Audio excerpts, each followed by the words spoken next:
Hello everyone. मैं हूं आपकी homeopathic friend doctor Shilpa Tamrakar और whisper of wellness the homeopathic podcast series, जहां हम बात करते हैं आपके स्वास्थ्य और होम्योपैथी से जुड़े हर पहलू के बारे में। दोस्तों, कहते हैं कि अच्छा स्वास्थ्य सिर्फ शरीर तक ही सीमित नहीं होता। अच्छे स्वास्थ्य से आशय है स्वस्थ मन और स्वस्थ तन से। इसलिए आज के इस खास एपिसोड में हम बात करेंगे शारीरिक स्वास्थ्य के साथ साथ भावनात्मक स्वास्थ्य के बारे में, जिसे हम अक्सर नजरअंदाज कर देते हैं।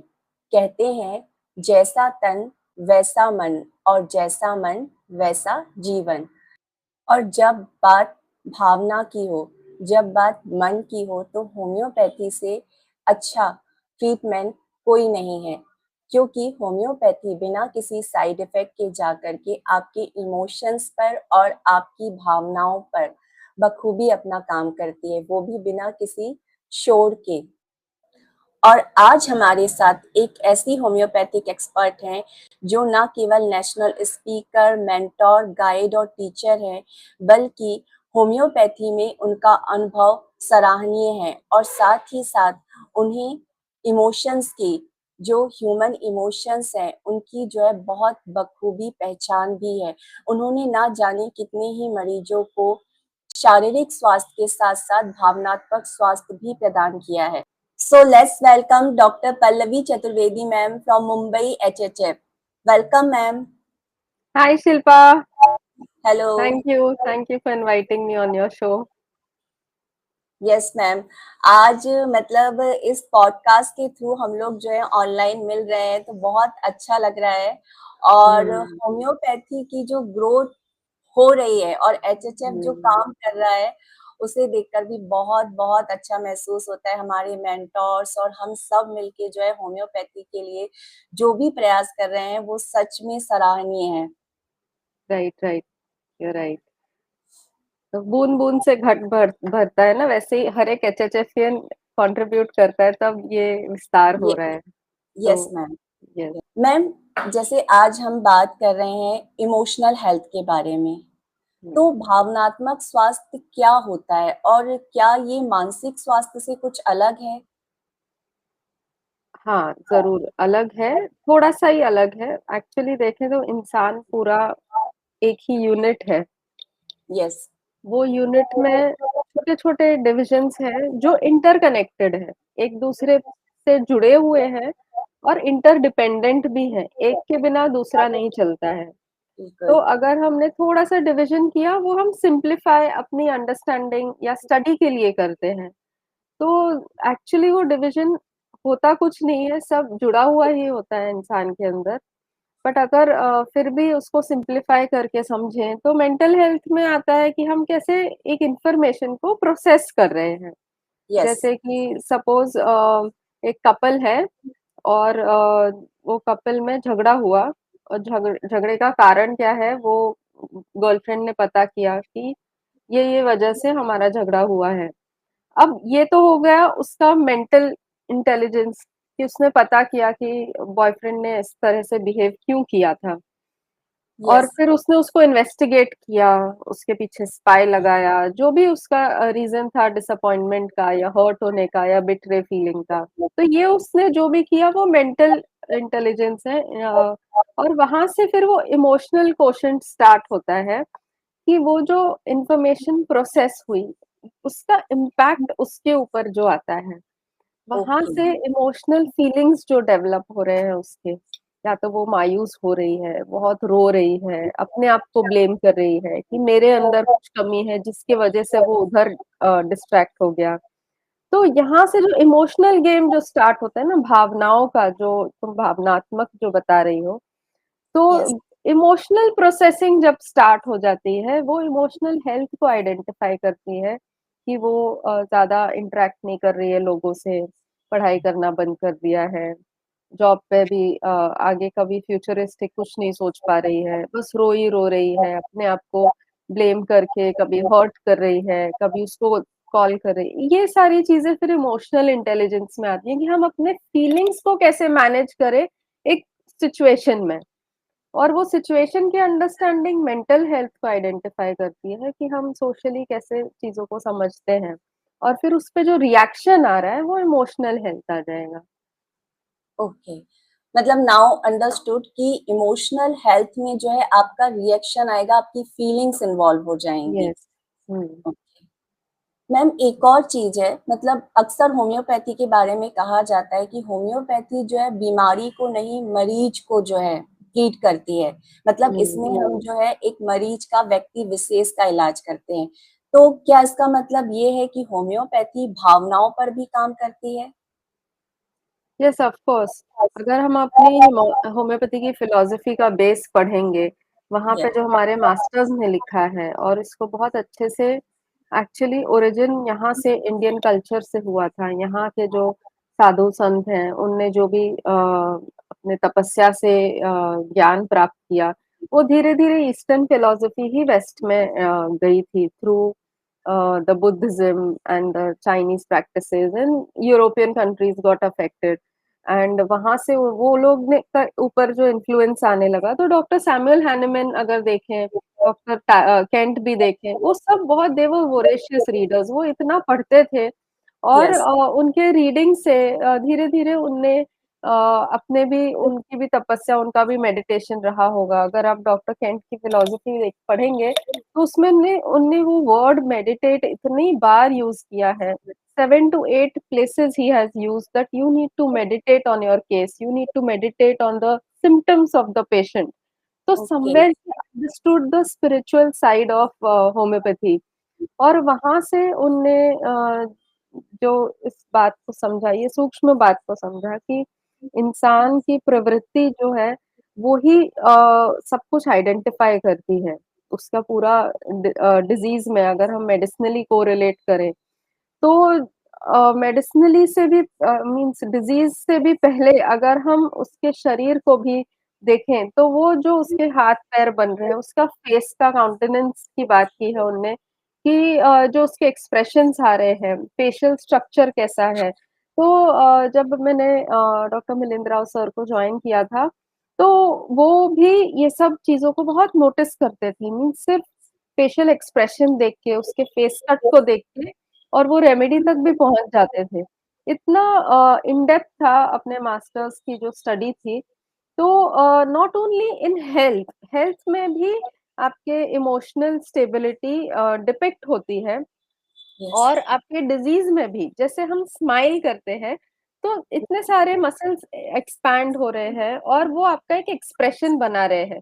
वैसे ही जब इंसान डिज़ीज़ में जाता है, तो कुछ मसल्स श्रिंक होते हैं और कहीं कॉन्ट्रैक्शन दिखाई देता है, जहाँ से कि आपको समझ आता है, जैसे हम देख के बोल सकते हैं कि एक बच्चा है, अगर माँ को उसने दिन भर बाद देखा, तो वो माँ को देख के बता सकता है कि माँ तू बड़ी थकी हुई लग रही है आज। इज़ समथिंग रॉन्ग, हम दोस्त को देख के बोलते हैं ना कि तू यस, ठीक तो है? क्या हो गया तुझे? तो क्योंकि वो देख रहा है कि वो जैसे चहकता था, जैसे वो घुलता-मिलता था, वैसा नहीं हो पा रहा है उससे, वो थका हुआ या मायूस दिख रहा है। तो ये एक सटल लेवल पे हमने उसके फेशियल एक्सप्रेशन से या जैसे उसका बिहेवियर आया उससे समझा। जैसा हम बाहर देखते हैं, इनसाइड भी वो सेल्स वैसे ही ऑपरेट होते हैं। तो what is scene outside is happening inside as well. तो कहीं उसके जब इमोशंस डिस्टर्ब होते हैं, तो जो वाइटल एनर्जी है जिसको हम आत्मा कहते हैं या सोल कहा है, हुँ, वहाँ हुँ, से जिस तरह से वाइब्स प्रोड्यूस होते हैं, वैसे ही वो ब्लड फ्लो, पूरा ब्लड सर्कुलेशन वहीं से डोमिनेट होता है, वहीं से आइडेंटिफ़ाई होता है कि किस तरह से वो अब फ्लो जाएगा। तो जहाँ पे भी एक्सेसिव डिस्टर्बेंस में क्या हो रहा है, बैलेंस में क्या होता है, जितना आउटपुट, जितना इनपुट एकदम बैलेंस सब कुछ चल रहा है। जो सेक्रीशंस हैं, जो एक्सप्रेशंस हैं, जो डिस्चार्जेस आ रहे हैं, जो एसिमिलेशन चल रहा है, everything goes hand in hand. Disease में यहाँ पे डिस्टर्बेंस आता है, या तो फ्लो बढ़ जाता है या फ्लो घट जाता है। बैलेंस हार्मनी में नहीं रहता है। तो ये सारी चीज़ें डिज़ीज़ में आइडेंटिफ़ाई होती हैं कि उसका या तो ऑर्गन का फंक्शन बढ़ जाएगा या कम हो जाएगा। वहाँ पे मल्टिप्लिकेशन ऑफ सेल्स या तो ज़्यादा हो जाएगा या फिर एट्रोफी में जाने लगेगा। तो ये सारी चीज़ें इमोशनल जो भी फीलिंग्स जो भी आ रही हैं, वहाँ से कैसे एनर्जी फ्लो होती है और वो आइडेंटिफ़ाई करती है वो ऑर्गन कैसे बनता है, उसका डेवलपमेंट हो कैसे होता है and at the same time उसकी फंक्शनैलिटी कैसे मेंटेन रहती है। So every emotion identifies a specific organ. Yeah, every organ has a correlation with a specific emotion. तो इसको हमने जो राव सर ने हमको ये अंडरस्टैंडिंग सबसे पहली बार होम्योपैथी में लिंक करके बताई थी। ऑल्दो पहले भी ऑथर्स ने ये लिखा है, जो कि एलोपैथिक बैकग्राउंड के हैं। वहाँ के लोगों ने जो ये बातें लिखी हैं, हमारे पास बुक्स हैं अवेलेबल। तो ये सारी चीज़ें होम्योपैथी से उनने लिंक करके हमको अवेयरनेस क्रिएट की कि ये psychodynamic connection, the psyche affecting the dynamicity of the body. तो ये कनेक्शन से जब हम एक बीमारी को समझते हैं, हम इंसान के करीब जा सकते हैं। उसके हाव-भाव से या उसके इमोशंस से हम समझ सकते हैं कि ये ही ऑर्गन क्यों अफ़ेक्ट होता है। इसीलिए जभी भी हम दिखाते हैं कि यार ये लड़की को देख के इसकी दिल की धड़कन बढ़ जाती है, तो हम टिपिकली वो दिल ही दिखाते हैं। दिल की धड़कन क्यों बढ़ रही है? बिकॉज़ वो कहीं न कहीं इमोशन ऑफ लव से जुड़ा हुआ है। जैसे मेरे जिगर का टुकड़ा, तो जिगर क्या हो गया ना, तो हम्म। वो जिगर इज़ ऑल्सो लिवर। तो मेरे जिगर का टुकड़ा मतलब वो जिगर कितना इम्पोर्टेंट पार्ट है, एक इंसान का पूरा मेटाबॉलिज़्म उसके लिवर के वजह से ही स्टेबल रहता है। तो वो आप दिखा रहे हो कि liver is a very important vital organ in the body, जो ये सारी चीज़ों को हार्मोनियसली ऑपरेट करता है। आप क्या खा रहे हो, क्या पी रहे हो, वो किस तरह से बाहर निकल रहा है, किस तरह से आपको वो न्यूट्रिशन प्रोवाइड कर रहा है। तो इस तरह से हम उसको सिम्बॉलिकली बोल तो देते हैं, पर उसके डीपर मीनिंग्स को हम जब सोचे उसके ऊपर गहराई से, तब हम समझ सकते हैं कि ये सिम्बॉलिकल कनेक्शन कितना ज़्यादा है। जैसे घुटने के बल उसको गिरा दिया, जैसे ब्रिटिशर्स हैं, तो ब्रिटिशर्स ने इंडियंस को घुटने के बल गिरा दिया। घुटने के बल गिराना मतलब क्या हुआ? तो ये बातें हम समझते हैं सदियों से। तो उसको हम्म। मेडिकली और अब हमने उसको होम्योपैथी में अप्लाई करना स्टार्ट किया है, कि मतलब उसका ईगो पूरा क्रश कर दिया, उसकी आइडेंटिटी क्रश कर दी और उसको डिपेंडेंट बना दिया, कि हम अब पूरी तरह से सरेंडर हो गए ना। तो वो नी जॉइंट जब अफेक्ट होता है, तो कहीं न कहीं वो इंसान को सरेंडर करने पे मजबूर होना पड़ रहा है, ईगो को यस। झुकाना पड़ रहा है। तो ये सारी चीज़ें एक सब कनेक्शन है इसका। तो ये हम समझते हैं, ये as a medico, as a homeopath, this is our plus point that we correlate everything and understand the man as a whole.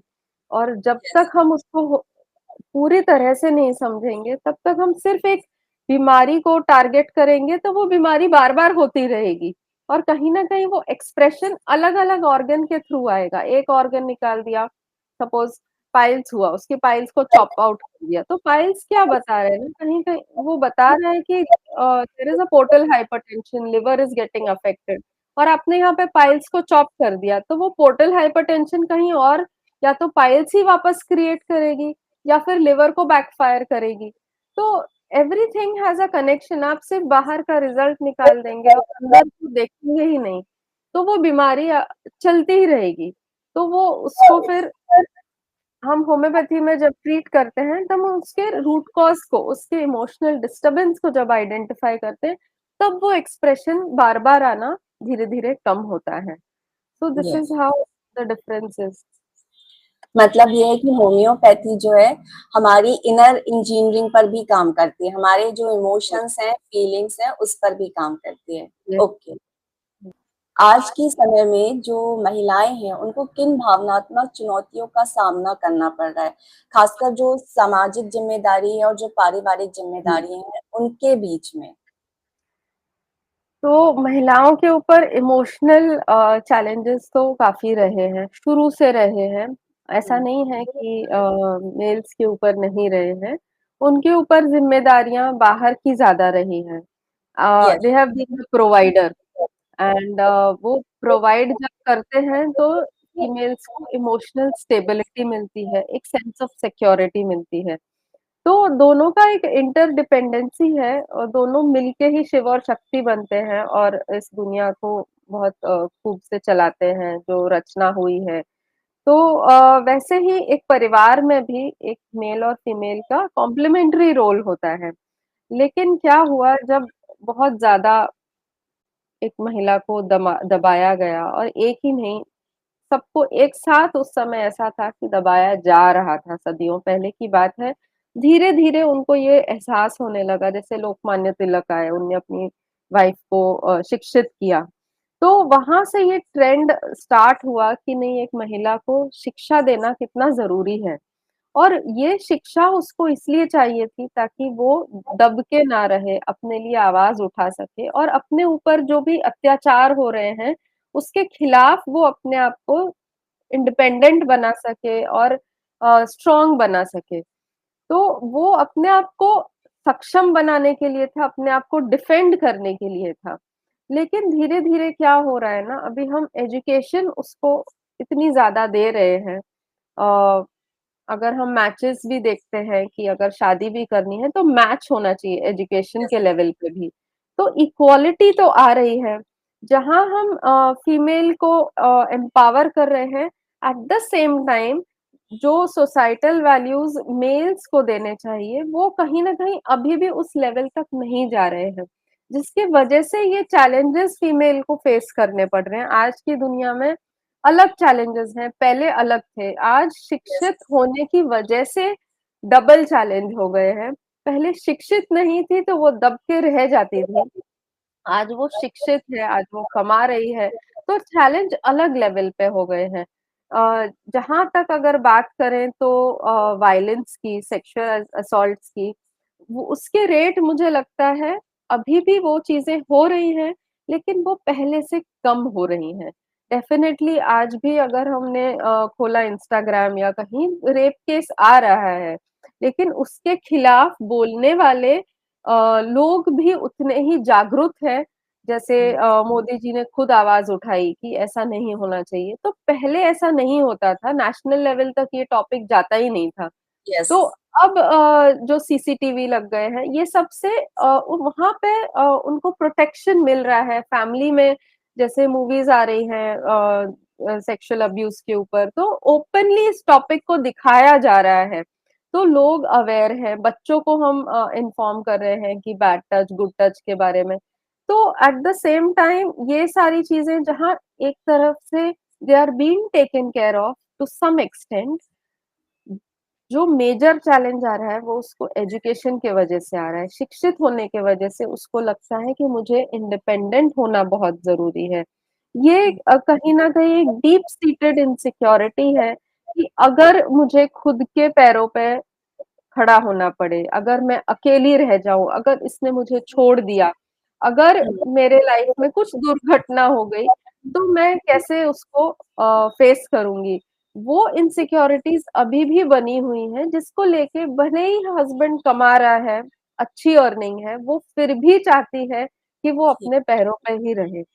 और हुँ, यहाँ पे क्योंकि female is the primary care provider, वो जो केयर दे सकती है एक माँ बन के, एक बहन बन के, एक बीवी बन के, वो दूसरे काउंटर पार्ट में उतनी केयर की क्षमता कम रहती है because of different hormones, because of different yes, levels of sensitivities.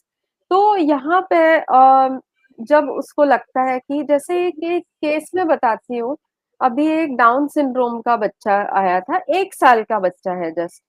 और यहीं मतलब बॉम्बे के कपल थे वो, तो मैं सोचती हूँ कि बॉम्बे में है तो हम जनरली ड्रेस पहनते हैं, साड़ी भी पहनते हैं, जीन्स टॉप पहनते हैं।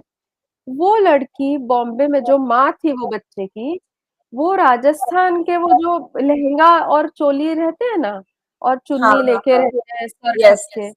वो उस अटायर में आई थी मेरे पास। तो मैं सोच रही थी कि ये शायद गाँव से डायरेक्ट आई है अभी कुछ दिन पहले, जबकि हुँ, शादी को टाइम हो गया था, एक बड़ा बच्चा भी है उसको, ये भी नहीं कि ये पहला बच्चा था। तो मतलब वो इतने टाइम से रह रही है, पर फिर भी अटायर उसका वैसा था। और जब उसको नाम पूछा तो उसने कुछ नाम बताया, मैंने उसको स्पेल आउट करने को बोला, वो अल्फाबेट रिकलेक्ट नहीं कर पाई, तो मुझे लगा ये अनपढ़ होगी। लेकिन बाद में जब उसका प्रोफेशनल स्टेटस पूछा, तो उसकी क्वालिफिकेशन ग्रेजुएट की थी और उसका हस्बैंड जो था वो अंडर ग्रेड था। और ऐसी हालत बना के रखी थी उसने कि वो पढ़ना लिखना भूल चुकी थी। सो इतने लेवल तक वो अपने आप को था, पढ़ाई होने के बाद भी जब उसको घर बैठना पड़ा, उसने सोचा मैं शादी करके राजस्थान से बॉम्बे आऊँगी, मुझे बहुत हम्म। अच्छा रहन-सहन मिलेगा, कहाँ वो काम कर पाएगी या अपने आप को मॉडर्न तरीके से जी पाएगी। लेकिन यहाँ आके जब देखा कि घर का माहौल ऐसा है कि वो वैसे ही बाँध के रखा है कि घूँघट में ही सारा काम करना है। और वो ही कपड़े पहनने हैं जो राजस्थान में महिलाएँ पहनती हैं। तो लैक ऑफ अपॉर्च्युनिटीज़ होती हैं, उनको अपने पैरों पे खड़ा भी होना है, अगर नहीं भी होने दिया जाए तो एट लीस्ट माहौल वैसा मिले जो वो अपने तरीके से अपने घर को रख सके, अपने आप को रख सके। तो यहाँ पे जो इम्बैलेंस होता है, सेकेंडली फाइनेंशियल रिस्पॉन्सिबिलिटीज़ जो होती हैं, इनसिक्योरिटीज़ जब वो कमाती है उसको वो अधिकार बहुत कम महिलाओं को मिलता है कि वो अपने फाइनेंसेस, अपने इनकम को खुद से मैनेज करें। बहुत यस। बार ऐसा देखा जा रहा है कि जो वो कमा रही हैं, उसका पूरा अधिकार उसका हस्बैंड लेता है। वो कहाँ इन्वेस्टमेंट कर रहा है, उसको कब लोन चाहिए, वो टैक्स भर रहा है कि नहीं, या फीमेल महिला वाइफ की इनकम को मैनिपुलेट कर रहा है, टैक्स बचा रहा है खुद का, उसके अकाउंट के ऊपर वो अपना वहाँ पे डाइवर्ट कर रहा है फंड्स। तो हुँ, ये सारी चीजें हैं ना, एजुकेशन होने के बावजूद फीमेल्स को अभी भी इसका ज्ञान नहीं है। और जी। ज्ञान क्योंकि वो सोचती है कि पति परमेश्वर है, शादी कर ली, वो सँभाल लेंगे। मैं अपना घर बनाती हूँ। वो घर बनाने में इतना जुट जाती है कि वो इन चीज़ों पे ध्यान ही नहीं देती है। तो यहाँ से भी फाइनेंशियल इनसिक्योरिटी डेवलप होती है जब वो पैसा माँगती है अधिकार से कि मेरा ही पैसा तो तुम सँभाल रहे हो। तो वो जब मना करता है ना कि क्यों सेमिनार अटेंड करना है, क्यों शॉपिंग करना है, अरे वो शॉपिंग भी तुम्हारे परिवार के लिए ही कर रही है। वो ये हुँ, नहीं समझ रहा है। तो जब उसको लगता है ना कि मुझे बार-बार क्यों हाथ फैलाना पड़ता है, क्यों माँगना पड़ता है, खुद से क्यों नहीं, सामने से उसकी डिग्निटी जब मेंटेन नहीं हो पा रही है ना, कि एक महिला चाहती है कि मैं अगर तुम्हारा परिवार हूँ, तो मुझे उतना हक से, उतने रिस्पेक्ट से, उतने पे रखे, जैसे हम बोलते हैं ना घर में आई है, तो वो लक्ष्मी के रूप में ना रख के अगर आप हुँ, उसको एक नौकरानी के रूप में देखें या बस ये देखें कि इसको तो सिर्फ काम कर कि सब तो मैं ही कर रहा हूँ, वो जब ईगो डेवलप होने लगता है, तो यहाँ पे जाके बहुत सारा और फिर केयरिंग के ऊपर इम्पैक्ट आता है कि जितना वो अपने बच्चे का केयर करना चाहिए, वहाँ पे भी उसका या तो फ्रस्ट्रेशन डेवलप हो रहा है, गुस्सा इतना ज़्यादा आ रहा है, कहीं न कहीं अपकमिंग जनरेशन अफेक्ट होती है उसकी वजह से, जो वो अपने इमोशंस को ट्रांसमिट करती है बच्चे के ऊपर। वहाँ पे बच्चे के ग्रोथ एंड डेवलपमेंट हुँ, में इम्पैक्ट आता है। इसीलिए ऑटिज़्म, एडीएचडी ये सारे केसेस बढ़ जाते हैं फिर। क्रोमोसोमल एब्नॉर्मैलिटीज़ आ जाती हैं प्रेगनेंसी में ही जब ये फीलिंग्स आ रही है कि मैं क्यों नहीं उतना मैच अप कर पा रही हूँ या मेरे पोटेंशियल को फुल्ली सपोर्ट क्यों नहीं किया जा रहा है। वर्क कल्चर में भी उनको पे स्केल कम देते हैं। तो अगर हम देखें डिस्क्रिमिनेशन हर लेवल पे उसको फेस करना पड़ रहा है। तो ये हर जगह नहीं होता है, nothing is 100%। There are places जहाँ इक्वल पे स्केल भी है और वो उतना घर में भी सपोर्ट भी है कि हाँ, you go out and work. ऐसा नहीं, कुछ भी 100% नहीं है। बट ये challenges majority of the females face कि अगर उनने कॉम्प्रोमाइज़ भी किया कि ठीक है, आज मुझे फैमिली सँभालनी है, कल बच्चे बड़े हो जाएँगे तो मैं अपना करियर फिर बना लूँगी, फिर देख लूँगी मुझे क्या करना है। तो बाद में जब वो करने जा रही है, तो उस टाइम पे उसके बच्चे अगर उसको इंसल्ट करें, उसको बोले तुमने किया ही क्या है हमारे लिए? तुम तो हुँ, घर ही बैठी रही पूरे टाइम। तो इस तरह से भी उनको सुनना पड़ता है जब अगर वो देखते हैं कि क्योंकि बच्चे ये देखते हैं कि बाकी फीमेल्स तो काम कर रही हैं, जॉब पे जाती हैं इंडिपेंडेंट, मेरी मम्मी तो घर में ही रहती है। कहीं न कहीं वो जो कंपैरिज़न बाद में उनको फ़ील होने लगता है। तो ये सारे चीज़ें हैं जो उनको हर जगह से इम्पैक्ट करती हैं। Yes ma'am. मैम, आप खुद एक डॉक्टर हैं, महिला हैं, माँ हैं, तो आपके हिसाब से क्या भावनात्मक जो स्वास्थ्य है वो हमारा हमारे मतलब इमोशंस हमारी हेल्थ को अफेक्ट करते हैं, और किस तरह से हम जो है भावनात्मक जो स्वास्थ्य है उसको मैनेज कर सकते हैं? हाँ, डेफ़िनेटली इमोशंस डू अफ़ेक्ट। हुँ, अगर हम देखें brain development male and female brain का या फिर एक human brain and animal brain का, तो सबसे बड़ा डिफरेंस लिम्बिक सिस्टम का आता है। अगर हम देखें एनिमल्स में लिम्बिक सिस्टम बहुत छोटा-सा है और यस, उनका भले they have the similar kind of brain organs, cerebrum is the seat of the emotional development of the human brain, of the human being. तो वहाँ पे ही एक छोटा-सा लिम्बिक सिस्टम है, जितना छोटा है, जैसे हमारा एक बीज होता है ना, और वो बीज को देखें तो बता नहीं सकते कितना विशाल पेड़ बनता है वो। वैसे ही वो लिम्बिक सिस्टम इतना छोटा है, उसके ही कंपोनेंट्स हैं, अमिग्डाला है, हिप्पोकैम्पस है, हाइपोथैलेमस है, जहाँ पे ये इमोशनल रेगुलेशन बहुत ज़ोरदारी से चलता है और जो हार्मोन्स प्रोड्यूस होते हैं, वो पूरे फीमेल के हेल्थ को आइडेंटिफाई करते हैं। तो अ, अगर इनकी बात भी की जाए, सिर्फ ह्यूमन एंड एनिमल में ये डिफरेंस है, but female and male brain में भी लिम्बिक सिस्टम जो फीमेल का है, that is okay, broader, bigger, discharging more hormones than a male brain. तो जब अगर वो इमोशनल इम्बैलेंस होता है, तो डेफिनिटली हार्मोन रेगुलेशन पे इफेक्ट आता है। उसमें इमोशनल मेमोरीज जो एक्सपीरियंसेस हुए, वो मेमोरीज बन के भी जो डिस्चार्जेस होते हैं उसके फर्दर लाइफ में हार्मोन्स के, वो पूरा रेगुलेशन अफेक्ट होता है। तो इसीलिए हम कहते हैं ना, जब औरत प्रेग्नेंट होती है तो कहते हैं कि उसको पैम्पर करो, उसका ध्यान रखो, उसको खुश रखो, क्योंकि उस समय भी जो हार्मोनल रेगुलेशन चल रहा है, जो इमोशनल इन्फ्लुएंसेस आ रहे हैं, वो सारा इन्फ्लुएंस बच्चे के ग्रोथ एंड डेवलपमेंट में हो रहा है। So, at every point in time, it is the biggest responsibility of a male to take due care of their female counterparts, whether it is mother, sister, wife, in any form a female is in their life. Because all this affects the society growth as a whole. The creation is a female force. अगर हम बोले तो female is the centripetal force. Centripetal को हिंदी में word है केंद्राभिमुख शक्ति। तो वो क्या करती है ना, वो चीजों को अट्रैक्ट करती है अपनी तरफ खींच के रखती है। तो वो अगर घर में है और उसकी शक्ति अगर बैलेंस में है, तो hmm, you know everything happens in harmony, in balance. The children are growing well. जो बच्चों का ग्रोथ एंड डेवलपमेंट है वो एट पार हो रहा है। जो फाइनेंशियल ग्रोथ उसके हस्बैंड के प्रोफेशन में भी है, वो भी वाइफ के इमोशनल बैलेंस से आइडेंटिफाई होती है। और successful male is when the female in the house is in a very good emotional state of health. So इसीलिए उसको सेंट्रीपीटल बोलते हैं। जब वो जैसे माँ घर में है, तो बच्चा फ्री होता है कि चलो आ जाओ, मेरी मम्मी ये बनाएगी, सबको लेके आ जाएगा। हस्बैंड होता है, वो भी फ्री होता है कि मेरी वाइफ है, वो राइट, कुछ वो है ना घर पे, चलो हम लोग पार्टी कर सकते हैं, हम लोग कुछ तो मज़ा मस्ती करते हैं। एक औरत घर में है, तो रिश्तेदार भी आते हैं घर में।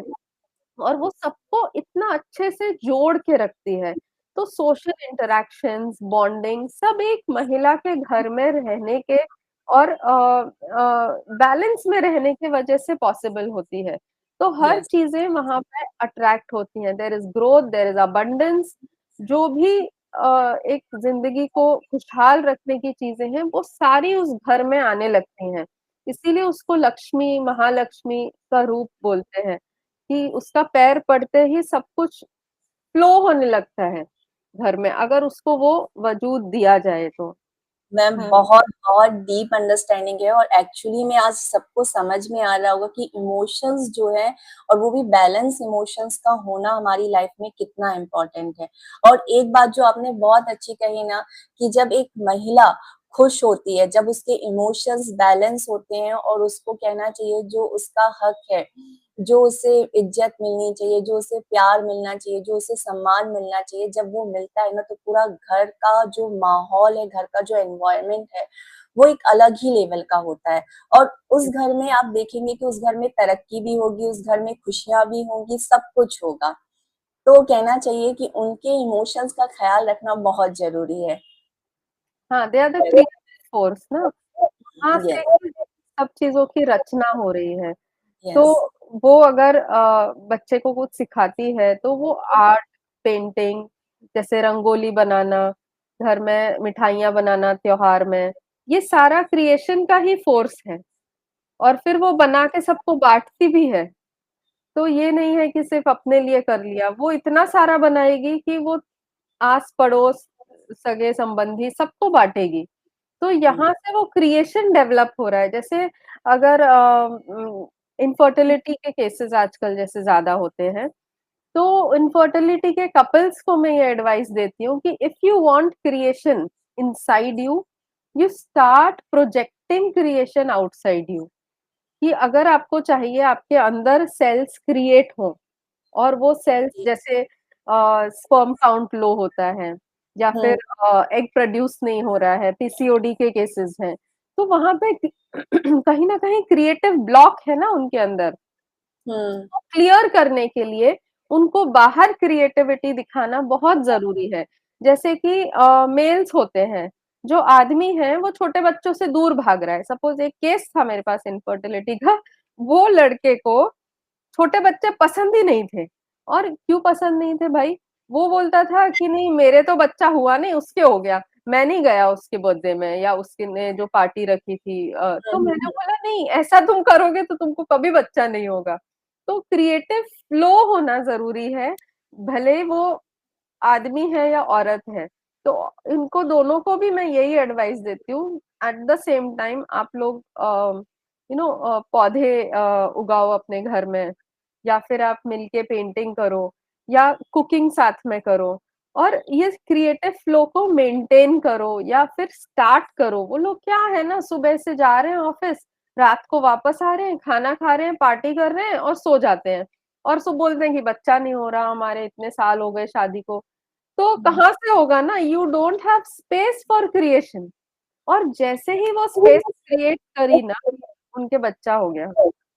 तो वाओ! इस तरह से इनफर्टिलिटी के केसेस में हम उनको इस लेवल पे जाके जब समझाएँगे ना कि क्रिएटिव ब्लॉक क्यों हो रहा है, इनफर्टिलिटी क्यों बढ़ रहा है, बिकॉज़ हम इतने मैकेनिकल हो गए हैं अपने अप्रोच में, हमारा लिम्बिक सिस्टम है ना धीरे-धीरे श्रिंक हो रहा है।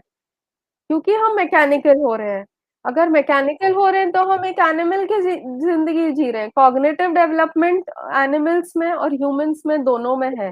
लेकिन कॉग्निटिव के साथ में ये जो इमोशनल टच आता है ना, ये हमारा स्टिम्युलेट, ट्रिगर होते रहना चाहिए। ये हुँ, तभी होगा जब हम उसको मैनिफेस्ट करने के लिए एफर्ट्स डालेंगे। तो आजकल हम देखें तो माँ के पास समय नहीं है बच्चे के साथ बैठ के कुछ बनाने का। वो बोलते हैं हाँ, तुम देख लो वीडियो देख लो मैं तब तक ये कर लेती हूँ। अरे तुम देख लो और मैं ये करती हूँ वहाँ से तो डिसहार्मनी आ गई ना। You you have to spend time with your children. That is hmm, very, very essential. To be there, the couple has to be there together, not only for a sexual relation, but also for a creative, to maintain a creative, do something that you can identify, your child can identify कि मेरे mummy papa ने मुझे ये सिखाया। हम वहाँ पे बोलते तुम ये सिखा दो, मेरा तब तक एक मीटिंग हो जाएगी।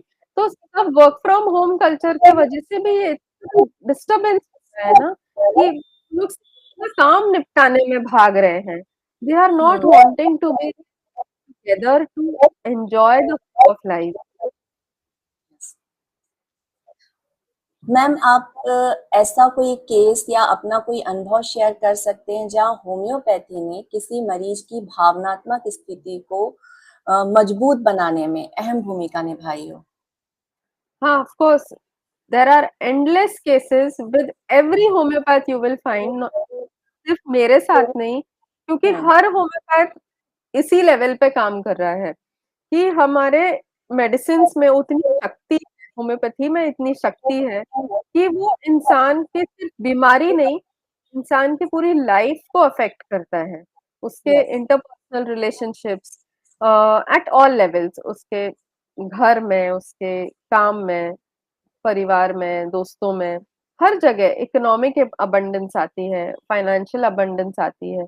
एक बार वो ब्लॉक क्लियर हो जाए, तो वो ब्लॉक को डॉक्टर सैमुअल हैनमन ने माइज़म का नाम दिया था, यस। जो कि डॉक्टर केंट ने बहुत बखूबी उसको विस्तार से बताया है कि ये क्या है ना, everything, the miasm, the psora is the emotional cause, is the cause which is inside the human being, और हम उसको आउटसाइड टारगेट करते रहते हैं। तो एक्चुअली कॉज़ तो अंदर है, पर हम ढूँढ रहे हैं कि बाहर कौन है जिसको मारना है। तो जब ये अंदर का हम आइडेंटिफ़ाई करते हैं, एक होम्योपैथिक मेडिसिन ही वो करती है और बखूबी उसकी लाइफ़ को पूरा चेंज कर देती है। तो एक बार जो मेरा फर्स्ट पीसीओडी का केस बताऊँगी, तो that was a case of triplets, 3 बहनें, 1 माँ-बाप, एक हुँ, साथ पैदा हुईं, और पूरा जो पेरेंट्स ने कभी ये सोचा नहीं था, they were from a low socioeconomic strata. Hmm, अब लो इनकम थी दोनों की, माता की भी, पिता की भी। जब उनने देखा कि यार उनके हार्मोनल डिस्टर्बेंसेस थे माँ के, तो देखा कि बच्चा नहीं हो रहा है ना, तो उनने आईवीएफ ट्रीटमेंट लिया। आईवीएफ लेने के बाद उनकी पूरी लाइफ बदल गई, और जब सोनोग्राफी हुई प्रेगनेंसी में, तो देखा ट्रिपलेट्स हैं, और वो जो माँ को सदमा बैठ गया कि अब तो एक तो पैसा नहीं, ऊपर से सारा पैसा आईवीएफ में डाला, और वो डालने के बाद ट्रिपलेट्स आ गए। तो 3 हुँ, का खर्चा कैसे करेंगे? इतनी तो फाइनेंशियल प्लानिंग ही नहीं थी। तो वो जो सदमा माँ को बैठा, उसका इम्पैक्ट भी तीनों लड़कियों पे आया। और फिर जब वो 8th स्टैंडर्ड तक अप्रोच हुई, लाइन से पीसीओडी हो गया तीनों को। क्योंकि ओह! जब वो पैदा हुई ना, तो हुँ, एक को उनकी नानी ने अडॉप्ट किया, एक को मासी ने अडॉप्ट किया, और एक को उनने खुद रखा, क्योंकि हम तो उतने फाइनेंशियल सक्षम ही नहीं हैं कि हम तीनों को एक साथ पाल सकें। तो वो तो यस, परिवार का सपोर्ट हो गया, उनने बोला हम अडॉप्ट करेंगे, तो हम सबकी ज़िम्मेदारी है वो, तुम टेंशन मत लो। तो 10th स्टैंडर्ड तक का बॉन्ड बना कि until they come to 10th standard they are our daughters. Legally उनने वो डॉक्यूमेंट बनाए, तीनों के अलग-अलग, okay, and they were adopted. जब पीसीओडी हुआ ना, तब पता चला कि तीनों अलग-अलग लेवल पे डिस्टर्ब थी।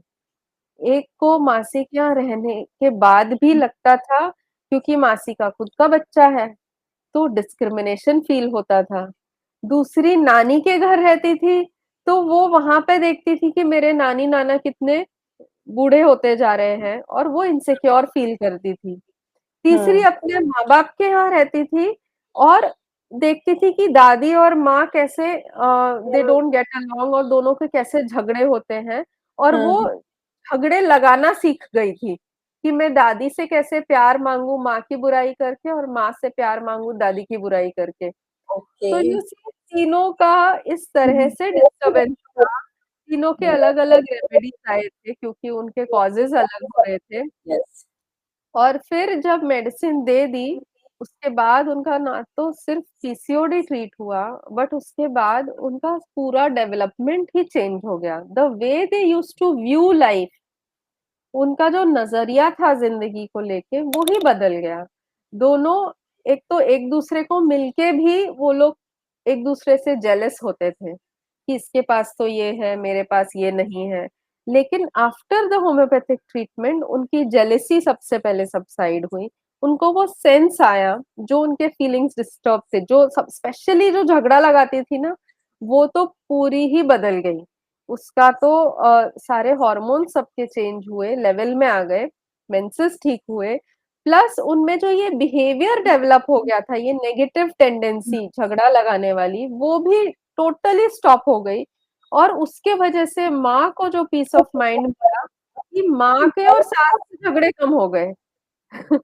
तो you know everywhere it affects. Homeopathic medicine एक बार दे दी तो वो हर लेवल पे चेंज आ गया ना। यस। जब वो माँ घर आती थी, तो वो सास उसको टॉन्ट मारती थी और वहाँ से ही पूरा एनवायरनमेंट घर घर का बदल जाता था। तो इस तरह से वहाँ पे शांति हुई, प्रोग्रेस होने लगा। आज वो तीनों लड़कियाँ अलग-अलग फील्ड में, एक एमबीए कर रही है, एक का सीए हो गया है और जॉब पे लग गई है और तीसरी भी कुछ अलग फील्ड में है। They are doing so well and आज भी उनको कुछ भी हेल्थ इश्यू होता है, वो होम्योपैथी ही लेते हैं। कहीं कुछ ब्लॉक आया and they know that they through for so many issues. तो बहुत सारे ऐसे केसेस हैं जहाँ पे हमने देखा है कि जो कॉन्फ्लिक्ट आता है ना, वो चाइल्डहुड अपब्रिंगिंग हर जगह से। अभी जैसे मेरी एक बाई है, हाँ, तो वो बाई को रूमेटॉइड आर्थराइटिस है एंड वो लड़की ना, ऑल्दो बाई है, बहुत कम उम्र की है, अराउंड 22-23 साल की है। तो उसके जॉइंट्स इन्फ्लेम, बार-बार बुखार आना। तो मैंने बोला तू होम्योपैथी लेने आ ज़रा, ये क्या करती रहती है, बार-बार छुट्टी लेती है, बार-बार बीमार होती है। जब वो आई उसकी कहानी सुन के मैं दंग रह गई। मैं सोची पहले तो इतने कम उम्र में इसको हुआ है, अरे! तो कुछ तो डीप सीटेड ही होगा। तो 6 साल से बॉम्बे में रह रही है और बाई का ही काम कर रही है। तो जब पता किया, तो पता चला कि उसके गाँव में, जहाँ वो बंगाल से आई थी और वहाँ पे उसके पिताजी जो थे, उसको जैसे ही वो पैदा हुई 2 साल के अंदर ही उन लोग को छोड़ के चले गए थे और ज और वो हर थोड़े दिन में आते थे, बहुत दारू पी के और माँ को बहुत पीटते थे। और हुँ, इसके वजह से वो 8 साल की हुई तब तक तो उसने सहन किया उसकी माँ ने कि तू जब चला गया दूसरी औरत के साथ तो क्यों आता है मारने के लिए? बार-बार आके मारता था, पैसे माँगता था, कैसे भी दो, कैसे भी दो। तो हुँ, अल्टीमेटली उन लोग ने उसको पूरा तरह से वहाँ से आने पुलिस की कंप्लेन करके बंद करवाया। फिर वहाँ से उनको शिफ्ट होना पड़ा उसके मामा और नानी के घर में, क्योंकि वहाँ उनको प्रोटेक्शन मिलता। वहाँ पे हुँ, आने के बाद देखा कि उसकी माँ को फिर भी इतनी यातनाएँ सहन करनी पड़ती थी क्योंकि जो मामी थी घर में, वो डिस्क्रिमिनेट करती थी, इससे भी और इसकी माँ से ज़्यादा काम कराती थी और एकदम घर की नौकरानी बना के रख दिया था। तो इसने वो सब देखा ना और वो पूरे समय गुस्से में ही रहती थी और ये सोचती थी कि मेरा बाप ऐसा है, मेरे बाप की वजह से आज मेरी ज़िंदगी ऐसी है और वो इतने गुस्से में उसका पूरा जीवन बीता था और आज तक भी वो अपने बाप को ही लेके कोसती है कि मेरा बाप ऐसा था जिसकी वजह से मेरी पूरा बचपन मेरा तहस-नहस हो गया और वो ये सोचती थी कि मैं कैसे भी भाग जाऊँ। तो वहाँ पे उसको एक लड़का मिला जो उसके पीछे पड़ा और उसने उसको पटा लिया कि तू चल मुझे भगा के लेके चल, हम लोग शादी करेंगे। और वो हुँ, उससे हाँ, वो माहौल से भागने के लिए उसने शादी की और यहाँ पे आके वो बाई का काम कर रही है और रोज़ गुस्से में रोती है और हस्बैंड को मारती है, उसको उसकी पिटाई करती है गुस्से में कि तू समझता नहीं है, तू मुझे ऐसे बना के रखा है, यहाँ पे भी बंदी बना के रखा है, मुझे घूमना है। क्योंकि पैसा तो है नहीं, वो लड़का भी भाग के आया है यहाँ पे। तो इस तरह से जब उसको होम्योपैथिक मेडिसिन दी गई, तब उसमें धीरे-धीरे वो शांति आई, उसका गुस्सा कंट्रोल में आया और उसको वो हस्बैंड का प्यार फ़ील होने लगा। तो अब वो बहुत अच्छे से मिल-जुल के हार्मोनियसली रहते हैं, जहाँ वो मन से काम करती है। मुझे बताती है कि आज मुझे घूमने जाना है, तो मुझे छुट्टी चाहिए, वरना पहले सिर्फ़ बीमारी के लिए छुट्टी लेती थी। तो हुँ, वो पूरा उसका जो हस्बैंड इतना ज़्यादा थैंकफुल है, मैंने उनसे फीस भी नहीं ली थी, लेकिन हस्बैंड इतना खुश हुआ ना, 1 महीने के बाद वो खुद आके मुझे फीस दे के गया कि नहीं मैडम आप ये लो क्योंकि ऐसा काम तो आज तक कोई दवाई ने नहीं किया इसके ऊपर। वो 6 वाओ! साल से सिर्फ़ पेन किलर ले रही थी और अब जाके वो बिना पेन किलर के धीरे-धीरे अपने नॉर्मल सेल्फ की तरफ आ रही है, जहाँ वो बोलते हैं अब तो वो बिल्कुल अपने पिता की बात नहीं करती, बिल्कुल मारती नहीं है, गालियाँ नहीं देती है। मैं खुश हूँ कि वो अब स्टेबल हो रही है, उसके लिए उसके पति को ज़्यादा खुशी हो रही थी। तो एक overall sense of well-being not only for the patient but for the whole family it comes along with homeopathy. Yes, very true ma'am, very true. Hmm, ma'am last में एक बहुत ही इम्पोर्टेंट क्वेश्चन आपसे पूछना चाहूंगी। आपने राव सर के साथ इतना समय, मतलब राव सर, मोहंती सर के साथ इतना समय बिताया है, तो मैं ये जानना चाहूंगी कि राव सर किस तरह से जो पेशेंट्स होते थे उनके इमोशंस को समझते थे और किस तरह से जो है उस पर जो है होम्योपैथिक मेडिसिन प्रिस्क्राइब करते थे। थोड़ा सा आप उसके बारे में बताइए। तो राव सर बहुत मिस्टीरियस काइंड ऑफ पर्सन थे, let me tell you that. Mysterious इसीलिए क्योंकि वो क्या सोचते थे वो हम नहीं सोच सकते थे। वो बिल्कुल। उनकी थिंकिंग एक अलग टैंजेंट पे चलती थी, और उनने अगर कुछ कैजुअली भी किया ना, उसके पीछे कहीं न कहीं कोई साइंटिफिक बेस ज़रूर होता था। तो जभी भी मैं उनसे कभी दुखी होती थी या फिर कभी बीमार होती थी और उनसे मिलती थी, not only me, some other female counterpart also, like दूसरे भी होम्योपैथ्स आते थे या पेशेंट आते थे, तो वो उनके सर पे ज़रूर हाथ रख के ऐसे-ऐसे दबाते थे। और इतना अच्छा टच लगता था ये, और जैसे ही वो यहाँ पे छूते थे ना, ऐसा लगता था यार कितने हल्के हो गए। एक तो सेंस ऑफ प्रोटेक्शन फील होती है, और यहाँ पे अगर देखें तो this is the frontal cerebrum, जहाँ पे इसके नीचे ही लिम्बिक सिस्टम आता है, तो वो पूरा रिलैक्स हो जाता था। तो this is the scientific correlation.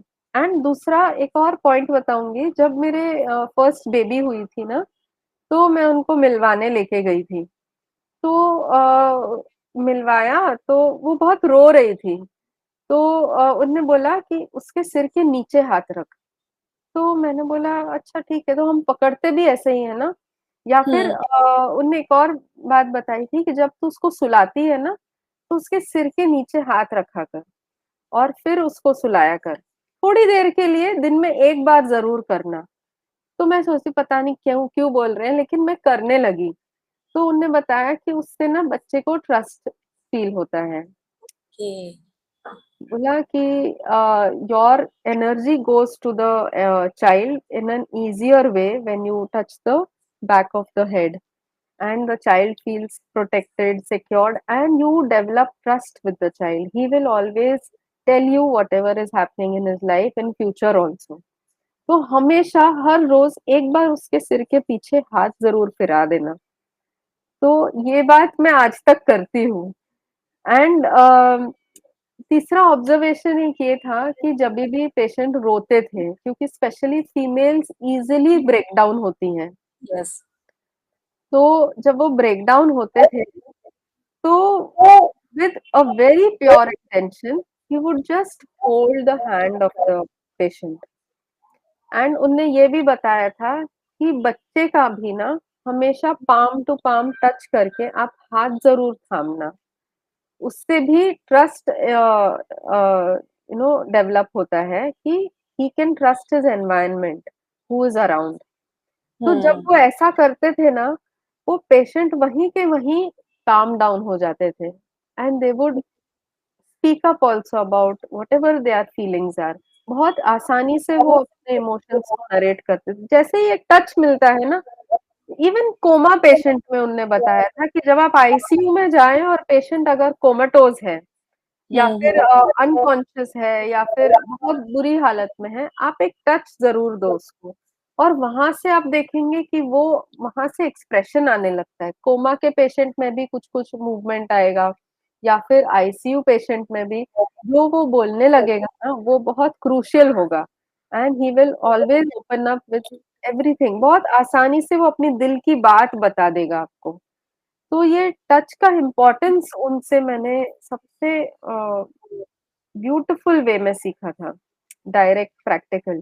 तो मुझे लगता है कि एक फीमेल हेल्थ को आइडेंटिफाई करने के लिए एक मेल का या एक माँ का, पिता का, या जो उसका पार्टनर है, अगर उसका यस, दिन में एक बार भी एक प्योर टच मिलेगा ना, तो everything will be taken care of.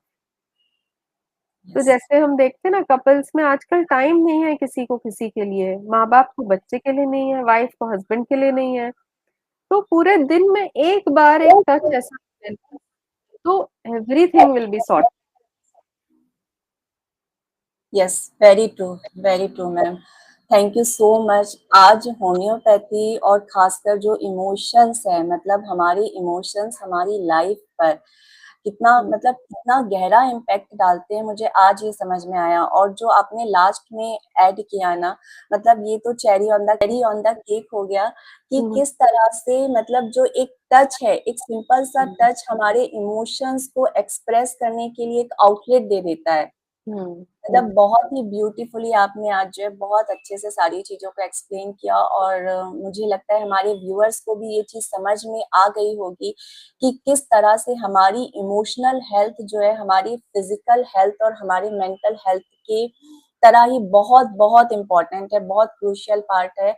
सो आप सभी से मैं यही कहना चाहूंगी कि अपने इमोशनल हेल्थ का भी ख्याल रखिए, हंसते रहिए, मुस्कुराते रहिए, और होम्योपैथी पर अपना विश्वास बनाए रखिए, क्योंकि होम्योपैथी आपकी फिजिकल, मेंटल और इमोशनल हेल्थ का ख्याल रखती है। Thank you so much. मिलते हैं नेक्स्ट एपिसोड में। Thank you ma'am, thank and you. yes, my best wishes for Whisper of Wellness to Dr. Shilpa and Dr. Atul for wonderful initiative video podcast of HHF first time. And आप जितने भी speakers लेके आए यही दुआ करूंगी कि ये आगे आगे लोगों तक पहुंचे with the right message and इस तरह से एक्सपैंड होता रहे, क्योंकि आप हिंदी में कर रहे हैं उसका बेनिफिट है कि हम इंडियंस मासेस तक पहुंचने में हमको बहुत आसानी होगी, मातृभाषा है। So my best wishes and thank you so much for the thank you ma'am, thank you. Patient आप हियरिंग। आपने अपना प्रीशियस टाइम हमें दिया, इसके लिए बहुत बहुत thank you so much. Most thank you. Welcome. Yes, bye.